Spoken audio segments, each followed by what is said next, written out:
Hello guys, welcome to my channel. दोस्तों, इस video में हम लोग सीजीएल टायर 1 जो 2023 में हुआ था पेपर, उसका हम लोग 18 जुलाई का शिफ्ट 1 के मैथ्स का सॉल्यूशन करने वाले हैं। आपको पता है हम लोग मैथ्स का सॉल्यूशन कर रहे हैं प्रीवियस ईयर का, जिसमें हम लोग 8 सेट कर चुके हैं और ये हमारा सेट नंबर 9 होगा। ठीक है, तो आइए शुरुआत करते हैं। चलते हैं हम लोग मैथ्स के पास।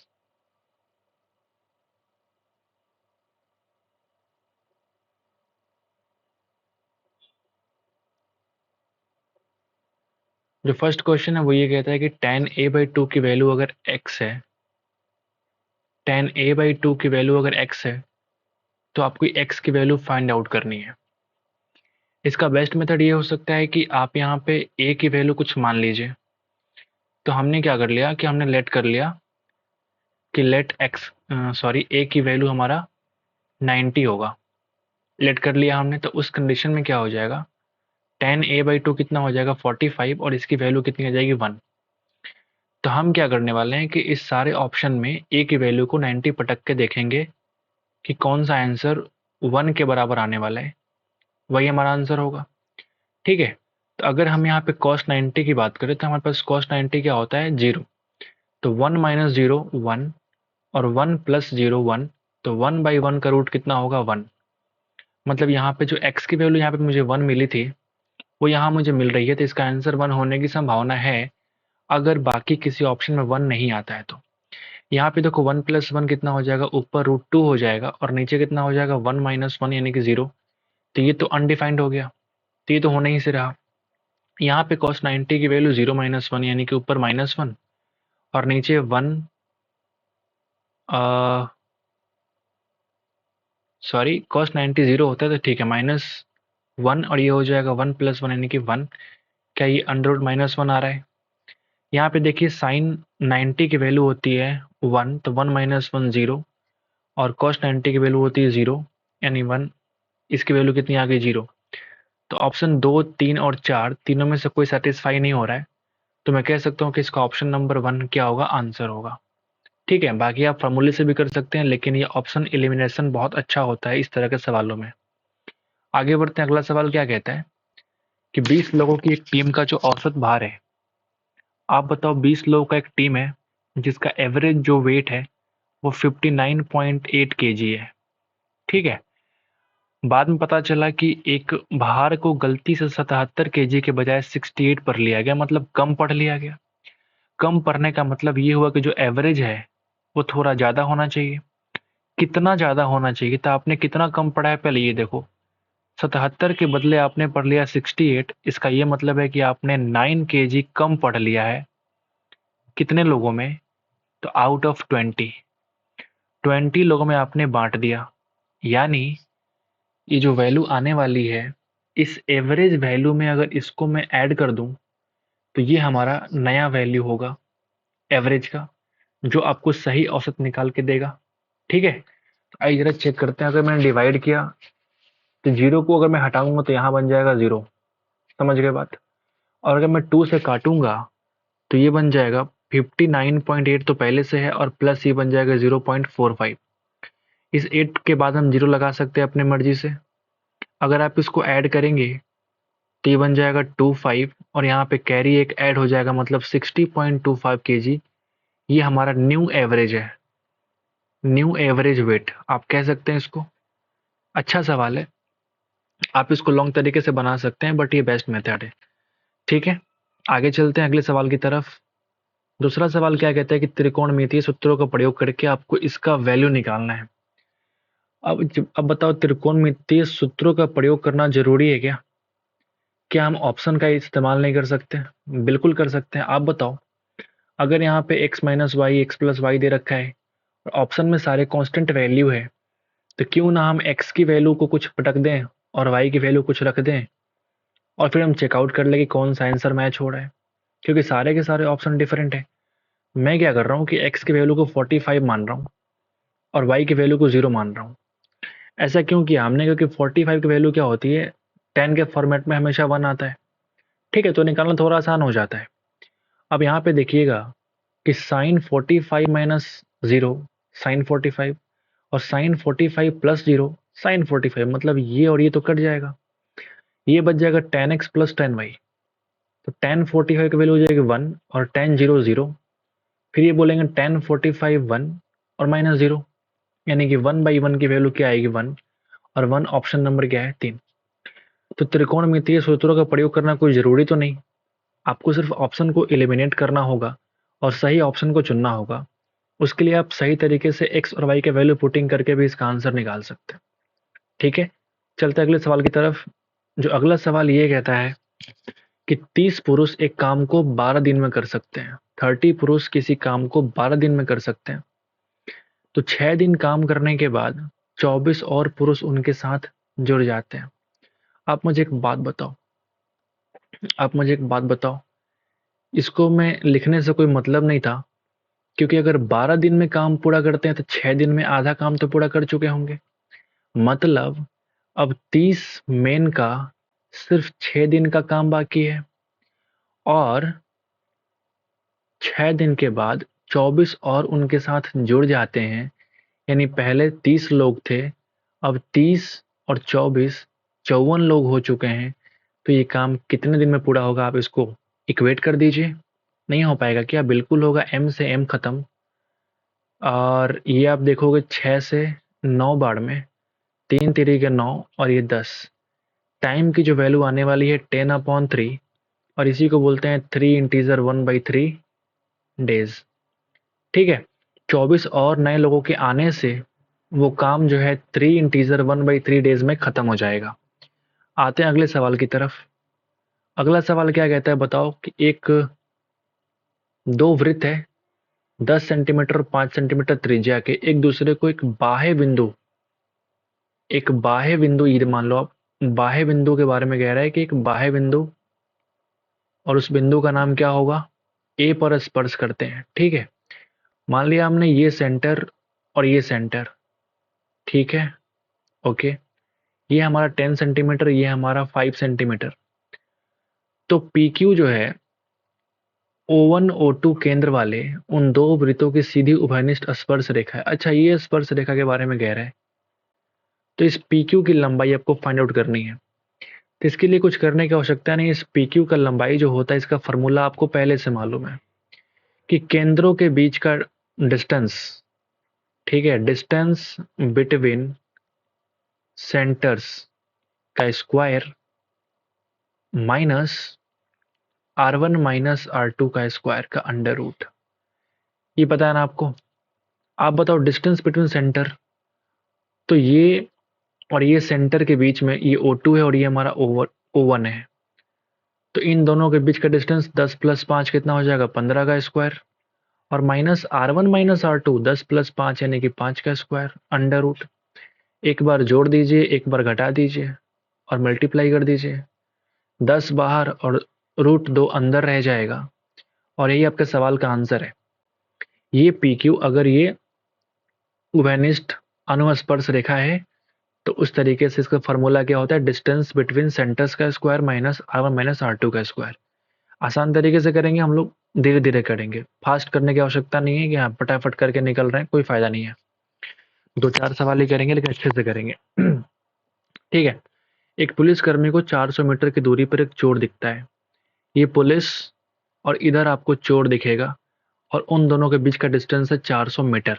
ठीक है, कहते हैं कि जब पुलिसकर्मी पीछा करने लगता है तो चोर भागने लगता है, चोर की चाल है 32 किलोमीटर पर आवर, और पुलिस की चाल है भाई 40 किलोमीटर पर आवर, तो पकड़े जाने के पहले कितना भाग चुका होगा। ठीक है, ये सवाल बहुत बार पूछा गया। देखो, जब चोर पकड़ा जाएगा कहीं ना कहीं, जब दोनों यहाँ से भागना शुरू कर रहे हैं, तो कहीं ना कहीं जाकर के यहाँ दोनों की क्या हो जाएगी, मिलन हो जाएगी, तो उसके पहले ये चोर कितना इतना भाग चुका होगा, इस डिस्टेंस का वैल्यू आपको फाइंड आउट करना है।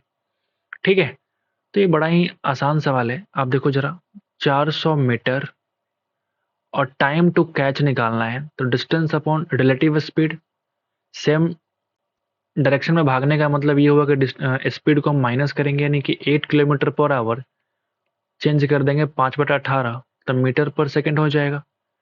अब आप मुझे बताओ, क्या ये मीटर से मीटर कटेगा? बिल्कुल। क्या ये 8 से हम 5 बार में काटेंगे और 0 जीरो यहाँ पे आ जाएगा।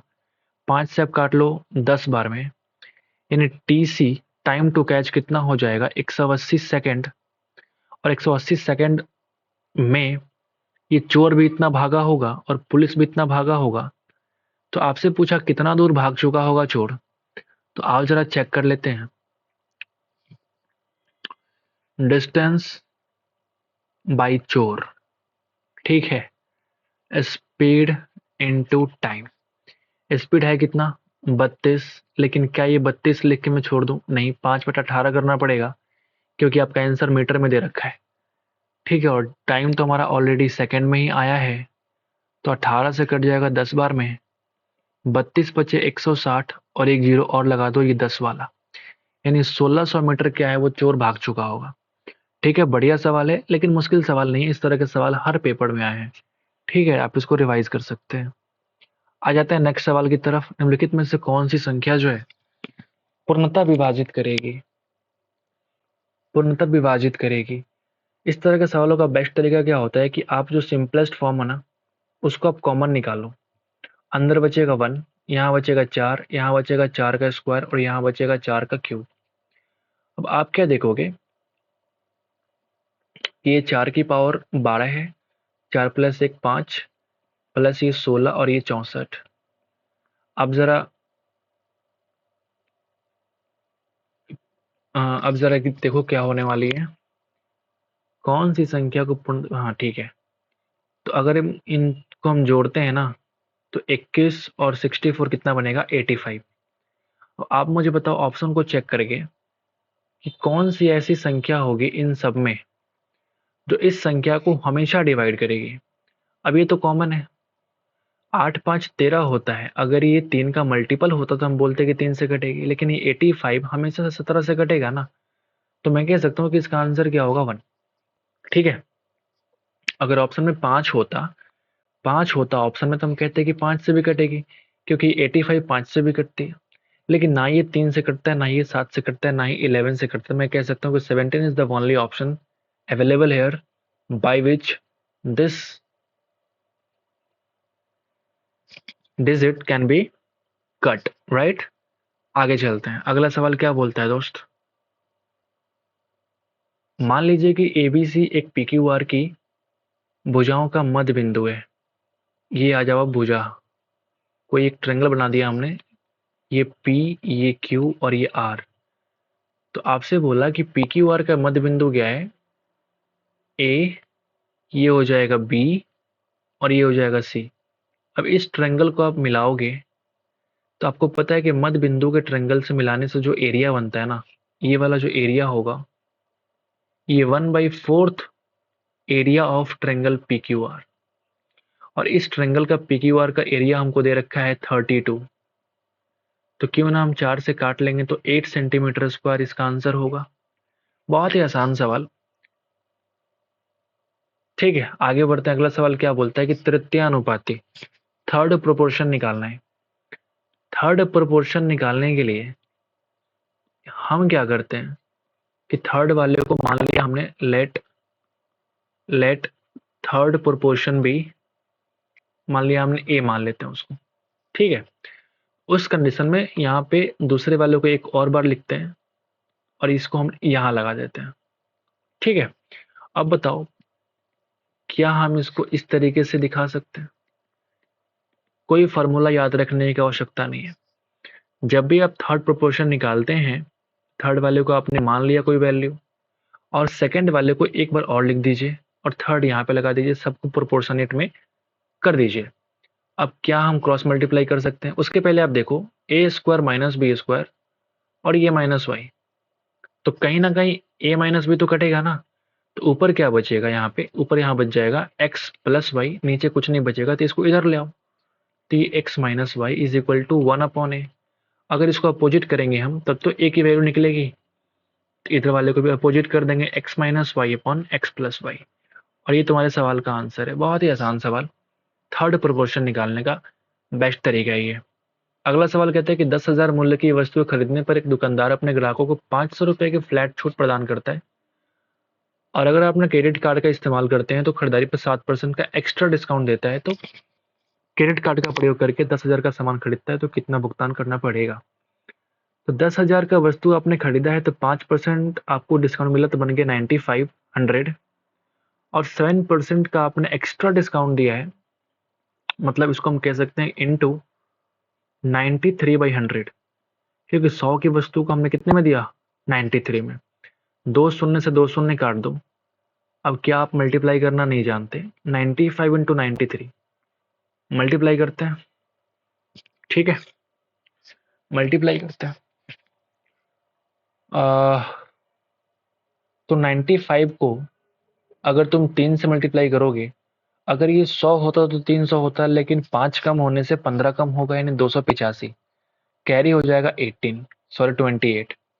95 इंटू 9 कितना होगा, 9 पचे 45 कम कर दो यानी 855, इसमें जोड़ दो आप, कितना हो जाएगा, 8 5 13, 1 6 2 8 और 8, ठीक है, 883। इतना रुपया क्या हो गया, इसका भुगतान करना पड़ेगा, ठीक है, उस वस्तु को खरीदने के लिए। क्या ये आसान सवाल था, बिल्कुल था। आगे बढ़ते हैं। अगला सवाल बोलता है कि दुकानदार नीचे दिए गए छूट संबंधी योजनाओं की पेशकश करता है।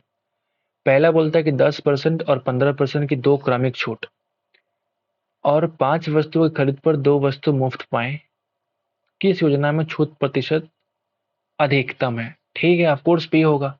आप देख लो फर्स्ट वाले कंडीशन में क्या होता है कि 10-15 का क्रमिक छूट का मतलब हो कि 10 प्लस 15 25, और माइनस 15 का 10% यानी कि 1.5 माइनस करेंगे, जो डिस्काउंट है वो 23.5% है।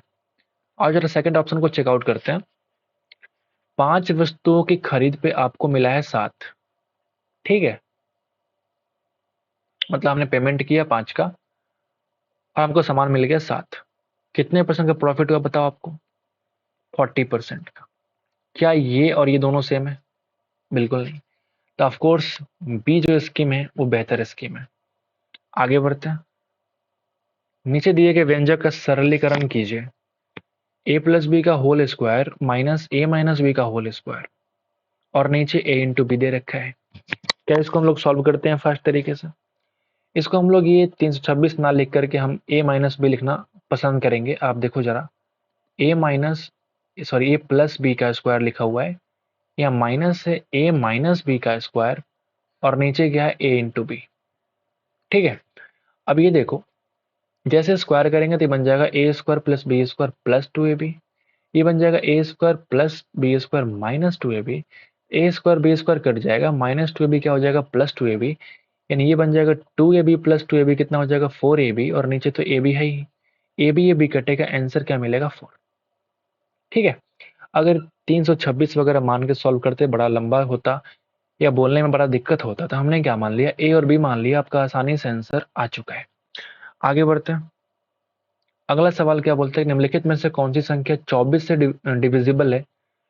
24 से डिविजिबल होने का मतलब है कि इसको 8 से और 3 से दोनों से डिवाइड होना पड़ेगा, ठीक है। 8 से डिवाइड होने के लिए लास्ट थ्री डिजिट को कटना पड़ेगा 8 से, और 3 से डिवाइड होने का मतलब है कि जो डिजिट का सम है वो 3 से कटना पड़ेगा। जो दोनों को फुलफिल करेगा वो संख्या 24 से डिविजिबल होगा। ये देखो, ये जो है ना 8 से डिविजिबल और 3 से डिविजिबल दोनों है, मतलब ये हो सकता है। ये 72 40 ये 8 से डिविजिबल तो है, लेकिन 7 6 13 और 4 17 6 23 ये 3 से डिविजिबल तो नहीं है। 6 2 8 और 9 17, 6 23 और 8 कितना होता है, 31, ये भी 3 से डिविजिबल नहीं है। 5 2 7 और 6 13, 6 19 और 8 27 है, 3 से डिविजिबल तो है, लेकिन आओ जरा 8 से हम चेक कर लेते हैं। 8 8 64, 2 8, ये 8 से डिविजिबल नहीं है, यानी option number 1 is the only option जो इस कंडीशन को फुलफिल करता है। जो 8 से और 3 से दोनों से कट जाए वो संख्या 24 से कटेगी। आगे बढ़ते हैं। जो अगला सवाल है कि वो किन दो प्रकृत संख्याओं के अंतर का जो घन है, अंतर का घन है, आप बताओ। हमने दो प्रकृत संख्या मान लिया, एक को मान लिया x, अगले को मान लिया y। तो जो अंतर का आपको घन दे रखा है वो बोलता है कि 1728 है। तो मैं कह सकता हूं कि x माइनस वाई की वैल्यू 12 होगी, क्योंकि ये वाली वैल्यू जो है 12 का क्यूब है। समझ गए बात। ठीक है, जबकि इन दोनों संख्याओं का गुणनफल जो है ना वो 108 है। गुणनफल कितना है? 108। तो इन दोनों संख्याओं के घनों का धनात्मक अंतर, बहुत बढ़िया, इन दोनों संख्याओं के घनों का धनात्मक अंतर। धनात्मक अंतर बोलने का मतलब ये है कि आपको पॉजिटिव वैल्यू निकालनी है, मतलब बड़ा वैल्यू पहले और छोटा वैल्यू बाद में। बढ़िया सवाल है। तो इसका फॉर्मूला क्या होता है? इसका फॉर्मूला होता है कि a minus b A square plus B square plus a b. होगा क्या? ठीक है, आपको जो है ना a माइनस बी तो मालूम है, ये वैल्यू आपको मालूम है और ये भी वैल्यू मालूम है। आपको सिर्फ x square plus y square निकालना पड़ेगा। वो कैसे निकाल पाएंगे आप मुझे बता दो। बिल्कुल निकाल पाएंगे। अगर मैंने इसका स्क्वायर कर दिया तो 144 is equal to x square plus y square minus 2ab, तो 2 इंटू 108। क्या x square plus y square की वैल्यू मिलने वाली है? 144 प्लस 216 यानी कि 360। ठीक है, अब यहाँ पटक दो आप उस वैल्यू को। x माइनस वाई की वैल्यू मालूम है कितनी? 12। इसका हमने निकाला है 360 और एक्स वाई की वैल्यू हो गई 108। ठीक है, यानी 12 इंटू 468। क्या मैं सही कर रहा हूँ? आओ जरा मल्टीप्लाई करते हैं। तो 12 अट्ठे 96, कैरी 9, 12 छक 72 और 9 81, हाथ में रहा 8, 12 चौक 48 और 8 कितना होता है? 56। 56 16 is the answer. Option number 1 is the answer. Very good question. ठीक है, आगे बढ़ते हैं। ये तो बिल्कुल सेम सवाल है क्या? घनों का अंतर का घन दिया हुआ है, दोनों संख्या गुणनफल भी दे रखा है, दोनों संख्या घनों का योग, और उसमें क्या पूछ रहा था? इसमें पूछ रहा था घनों का अंतर। ओके, ठीक है, सॉल्व कर लेते हैं। घनों का योग का फॉर्मूला आपको मालूम है, X cube plus Y cube जब निकालना हो तो A plus B A square plus B square minus A B, यही होता है ना। तो हमें कितना वैल्यू आया था? मुझे कुछ कुछ याद भी है। इसका वैल्यू 12 रहता था। इसका वैल्यू कितना निकाला था हम लोगों ने? 360। और इसका निकाला था कितना हम लोगों ने? इसका हम लोग कितना निकाले थे? निकाले नहीं थे, ये दे रखा था 108। ठीक है, लेकिन एक बात बताओ, ये x प्लस वाई नहीं बल्कि x माइनस वाई की वैल्यू 12 थी। यानी पहले आपको x प्लस वाई की वैल्यू निकालनी पड़ेगी। अच्छा सवाल, ठीक है, लगातार सवाल दे रखा है लेकिन कोई दिक्कत नहीं, मैं जरा करने की कोशिश करता हूँ। आप बताओ, x माइनस वाई का whole square is equal to x plus Y का whole square minus 4 into X Y लिख दूं क्या? बिल्कुल लिख सकते हैं, कोई दिक्कत नहीं होना चाहिए। जैसे हमने ऐसे लिखा, आप मुझे एक बात बता दो, क्या ये x माइनस वाई की वैल्यू 12 थी? बिल्कुल थी, तो 12 का square is equal to x plus Y का होल स्क्वायर माइनस 4 इंटू 108। यानी x प्लस वाई की होल स्क्वायर जो वैल्यू आने वाली है वो 12 का स्क्वायर 144 प्लस 436। होगा कि नहीं होगा? बताओ। यानी x प्लस वाई की वैल्यू कितनी आने वाली है? ये बता दो। x प्लस वाई की वैल्यू कितनी आने वाली है? अ, अगर हम इन दोनों को ऐड करेंगे तो कितना आ जाएगा? ये बताओ, ऐड करने पे कितना आएगा?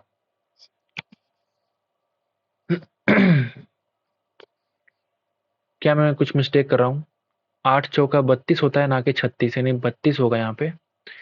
तो इन दोनों को ऐड करने पे कितना आ जाएगा? 4 1 500, 4 3 7, 4 2 6। एक्स प्लस वाई का स्क्वायर अगर 576 है तो इसका अंडर रूट लगा देंगे, इसकी वैल्यू कितनी आ जाएगी? 24। बढ़िया।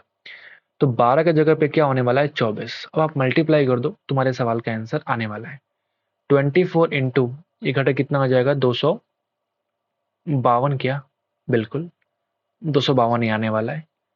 24 गुना 2 48, कैरी 4, 24 बचे 120 और 4 124, 12, 24 गुना 48 और 12 कितना होता है? 60।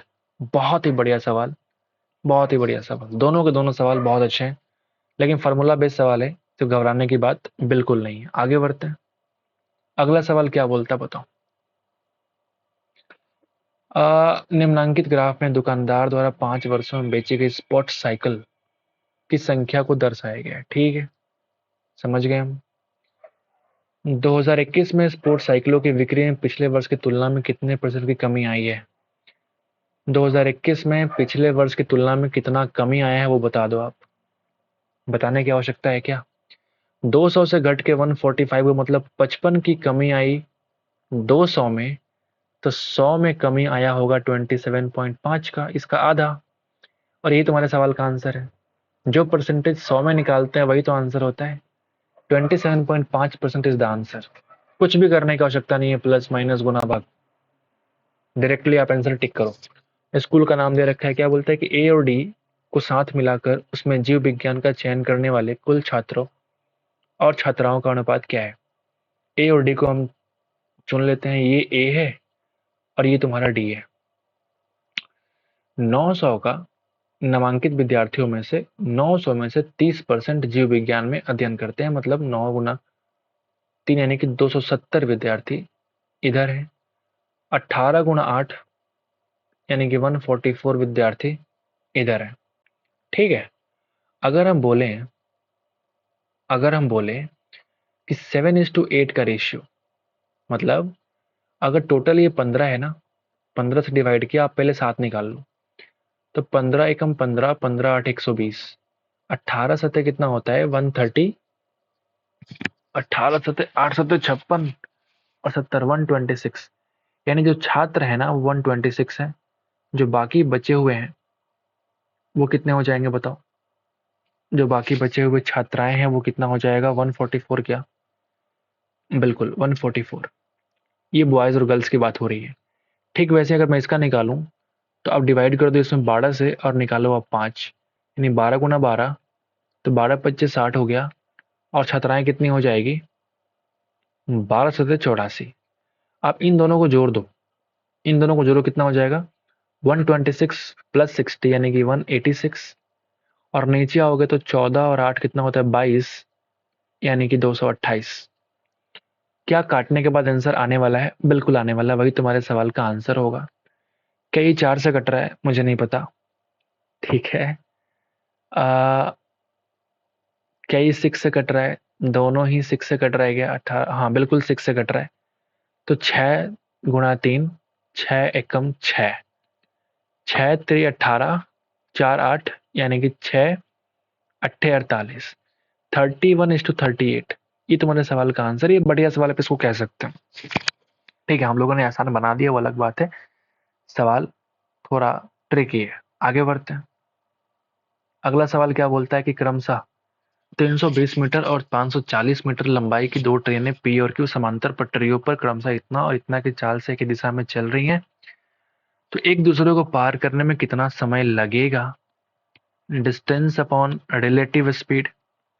डिस्टेंस निकालने के लिए इन दोनों ट्रेनों का समेशन T1 प्लस T2।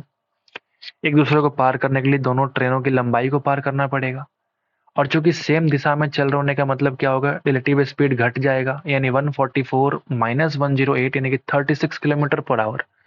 और 36 किलोमीटर पर आवर को ही हम लोग क्या बोलते हैं बताओ? 36 किलोमीटर को आप निकाल दो 5/18 से मल्टीप्लाई करो, तो ये बन जाएगा मीटर पर सेकंड। 18 गुणा 2 36, और ये 5 गुना 2 होने वाला है। देखो जरा मैं सॉल्व करता हूँ। ये 5 गुना 2 10 होने वाला है। 10 से आप इस जीरो कॉमन लेके हटा दो, आंसर आपका आएगा डायरेक्ट 5 3 8 और ये 6, 86 सेकंड इस सवाल का आंसर है। आगे बढ़ते हैं। अगला सवाल बढ़िया सवाल। 10 पुरुष किसी कार्य को 25 दिन में पूरा कर सकते हैं।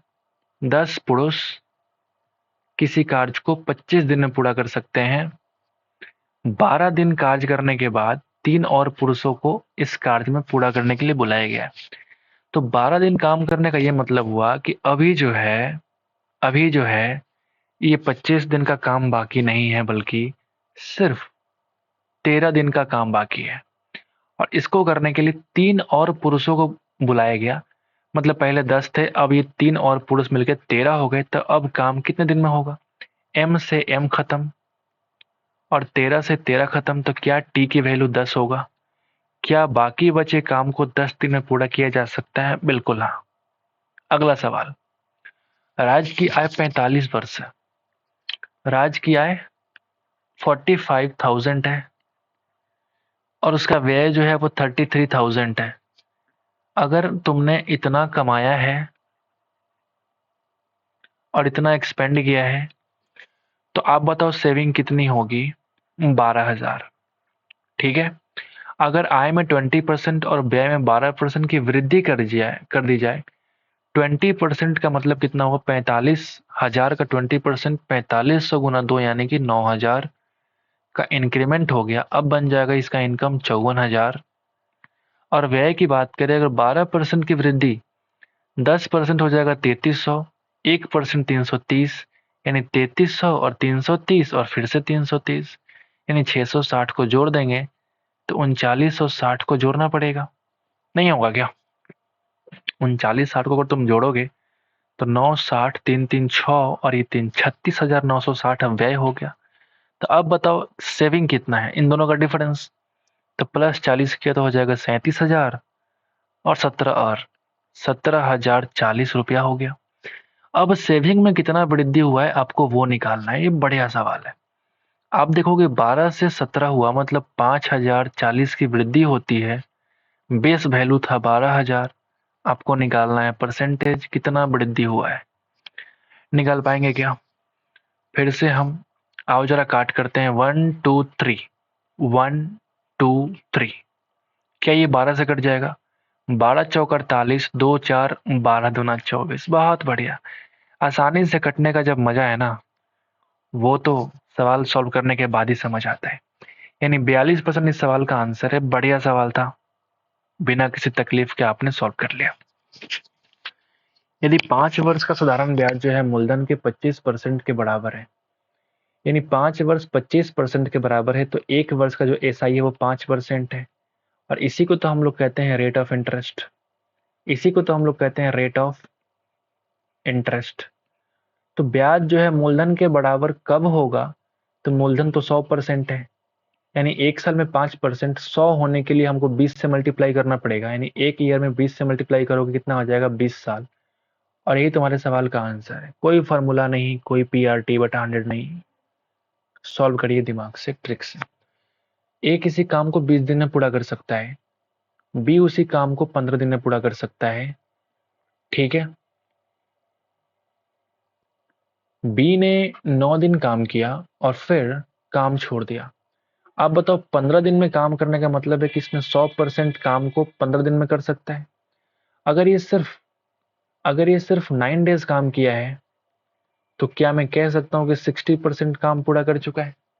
मतलब 40% काम बाकी है। 40% काम करने के लिए ए को कितने दिन लगेंगे? अगर ये 20 डेज में 100% काम करता है, तो आप बताओ 10% काम करेगा 2 दिन में। आपको काम करवाना है 40%, इन 2 गुना 4, 8 दिन इसको लगेगा और काम खत्म हो जाएगा। हमेशा एलसीएम निकालने की बात नहीं, कभी कभी आप परसेंटेज से भी इस तरह के सवालों कर सकते हैं, बिल्कुल आसान तरीके से, जैसा कि हमने आपके सामने किया। हर तरीका आपके पास होना चाहिए, हर हथियार आपके पास होना चाहिए अगर मैथ्स की बात की जाए। ठीक है, आप अगले सवाल की तरफ चलते हैं। 15 सेंटीमीटर और 13 सेंटीमीटर त्रिज्या वाले 2 संकेंद्रित वृत्त दिए गए हैं। एक वृत्त है जिसका त्रिज्या है 15 सेंटीमीटर और दूसरा वृत्त जिसका त्रिज्या है 13 सेंटीमीटर। संकेंद्रित होने का मतलब होता है कि दोनों का सेंटर क्या हो जाएगा? सेम। उस जीवा की लंबाई ज्ञात करें जो छोटे वृत्त को स्पर्श करती है। इसकी लंबाई है 13, बड़े वाले की त्रिज्या है 15। तो क्या हुआ अगर इस जीवा की लंबाई आपसे पूछ लिया? कोई दिक्कत नहीं, हम इसको पता है कि ये वाला जो है वो राइट एंगल ट्रायंगल है, तो हम पहले ये निकाल लेते हैं, बाकी दोगुना कर देंगे। तो 15 का स्क्वायर माइनस 13 का स्क्वायर का अंडर रूट और into 2। This is the required answer. 225 में से 169 कम करो, 225 माइनस 169 का अंडर रूट इंटू 2। ये बन जाएगा 31 और 25, 3 2 5 56 का अंडर रूट इंटू 2। इसको लिख सकते हैं 4 गुना 14, 14 चौका 56 इंटू 2। यहाँ 4 से बाहर आएगा 2, यानी मैं लिख सकता हूँ 2 गुणा 2 बाहर वाला बन जाएगा 4√14 सेंटीमीटर। यूनिट जो भी आपको है वो इस सवाल का आंसर होगा। Answer number 4। आगे बढ़ते हैं। अगला सवाल है, वो ये कहता है कॉट ए की जो वैल्यू दे रखी है 12/5। कॉट ए का मतलब होता है बेस बटा परपेंडिकुलर। बेस की वैल्यू 12 है और पी की वैल्यू 5 है, तो क्या आपको हाइपोटेनस 13 मालूम है? बिल्कुल मालूम है, बाय यूजिंग पाइथागोरस ट्रायंगल। ठीक है। साइन ए का मतलब होता है पी बटा एच, कॉस ए का मतलब होता है बी बटा एच, और कॉसेक ए का मतलब क्या होता है बता दो? कॉसेक ए का मतलब होता है H upon p. H upon P.